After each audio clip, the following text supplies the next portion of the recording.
இப்போ இவர் ஊழல் கட்சி அப்படின்னு சொன்னால் அப்போ எந்த கட்சி இவர் ஊழல் இல்லைங்கிறத நினைக்கிறாரு? இப்போ இவர் கட்சி ஆரம்பிச்சிருக்காரு, இவர் ஊழல் இல்லாமல் கட்சி ஆரம்பிச்சிருக்காரா?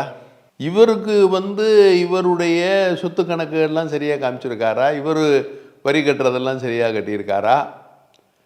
இவருடைய செயல்பாடுகளில் ஊழல் இல்லாமல் இருக்கா? இதெல்லாம் பார்க்கணுமா இல்லையா? அவருடைய சொந்த செயல்பாடுகளே நீங்கள் பாருங்கள்.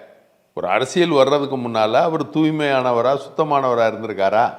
இல்லை இல்லை, அவர் தூய சக்தி அவரே சொல்லிட்டாரு. இல்லை, அவர் எங்கே தீய சக்தியாவில் தெரியுது, தூய சக்தியாக தெரியலையே. அவர் தூய சக்தின்னு அவராக சொல்லிக்கிட்டு இருக்காரு, தீய சக்தியாவில் தெரியுது. மக்கள் மத்தியில் அவர் தீய சக்தியாவில் தெரியுது. இதுக்கு முன்னால் இருந்த நீங்கள் நடிகர்களை எல்லாம் பார்க்கும்போது இவர் அந்த நடிகர்களுக்கு மத்தியில் தீய சக்தியாக தானே. இதுக்கு முன்னால் புரட்சித்தலைவர் எம்ஜிஆர் இருந்திருக்காங்க, புரட்சித்தலைவர் அம்மா இருந்திருக்காங்க, இன்னும் சில நடிகர்கள்லாம் இருந்திருக்காங்க. அவங்கெல்லாம் மக்கள் சேவைகளில் இருந்திருக்காங்க.